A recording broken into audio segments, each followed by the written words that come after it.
So, what exactly is 3D Blocks? 3D Blocks is a multi-die design language defined by TSMC. It introduces a modular approach to multi-die design with a standardized syntax. Instead of one massive monolithic design file, 3D Blocks allows designers work with reusable building blocks or chiplets that can be stacked, placed, and connected using standardized syntax. This makes multi-die design much more manageable and, more importantly, interoperable across different EDA tools and teams. Whether you are working on power integrity, thermal analysis, or connectivity, 3D Blocks provides the consistent framework you need. To make 3D Blocks easier to understand, think of building a multi-die as similar to assembling Lego blocks. Each individual die represents a single block, and building a multi-die is essentially just putting these blocks together. 3D Blocks define the detailed characteristics of each block, such as size, thickness, interfaces, and more. Once the blocks are defined, 3D Blocks also specifies their placement and how they are connected. And with that, the multi-die structure is complete. So, what 3D Blocks actually defines in syntax-wise, and how it structures a multi-die system. In this diagram, you see a multi-die assembly. Each chiplet is stacked and interconnected on an interposer, which itself sits on a package and board. Let's walk through the key elements that 3D Blocks captures. Chiplet definition and instantiation.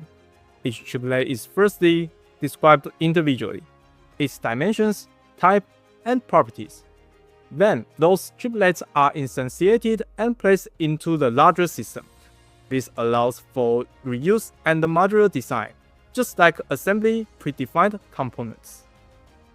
Interface and connection defines how chiplets talk to each other. It describes the interfaces and the connection between different parts of the design. 3D location defines the 3D location of the chiplets inside the package. Stacking defines how each component stacks to each other. Path assertion ensures that the intended electron routes are actually followed through the stack. It adds logical intent to the vehicle structure, which helps validate the design early on. File binding. Finally, 3D Blocks supports binding external files like DRC rules, LVS configurations, and tab files directly to the chiplet definitions. This ensures a fully integrated design to analysis flow. Now let's talk about the key features of 3D Blocks. 3D Blocks enables modularization, which streamlines the design flow and maintains detail at every stage. Its top-down methodology reduces trial and error cycles, saving time and resources. Designers can reuse chiplets, making the workflow more efficient. Finally, it ensures interoperability across tools by standardizing the language used, eliminating the need to rewrite design data for each tool.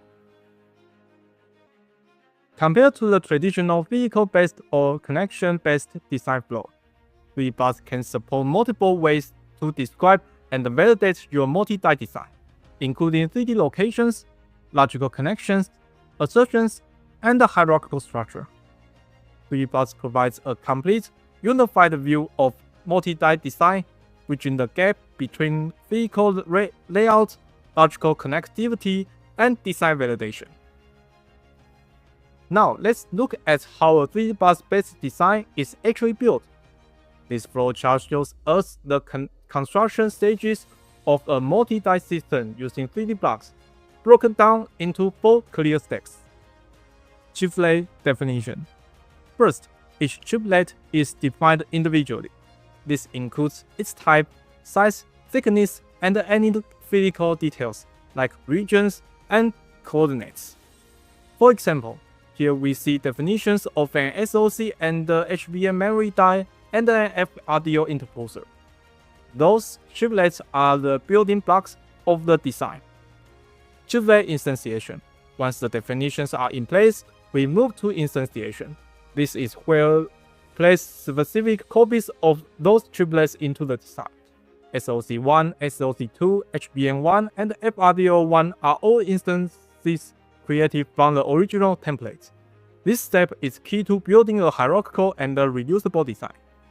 Connectivity declaration.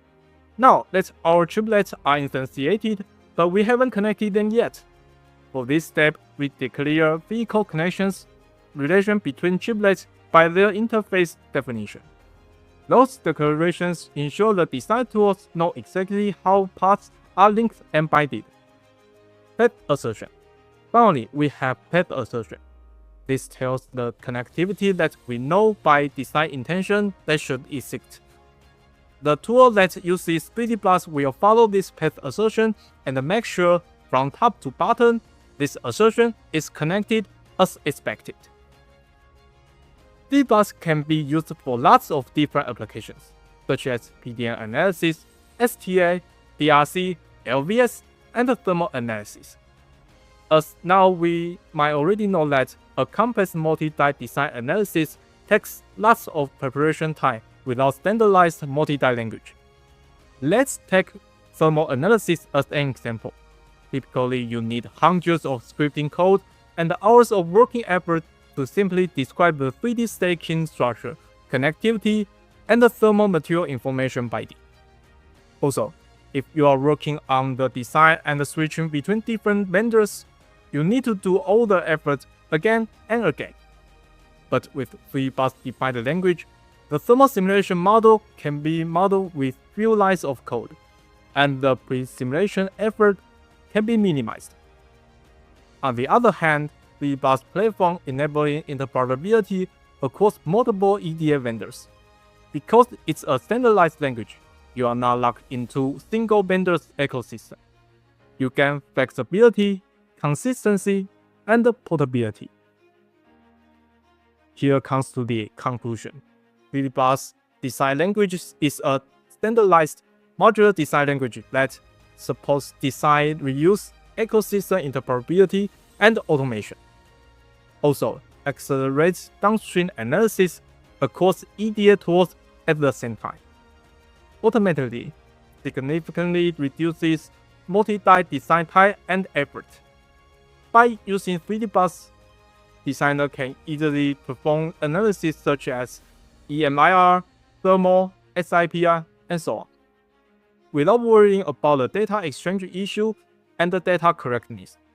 On the contrary, without FreeDBus, designer will need to cost lots of time on manual data creation and input, significantly increasing the design time cycle and the cost.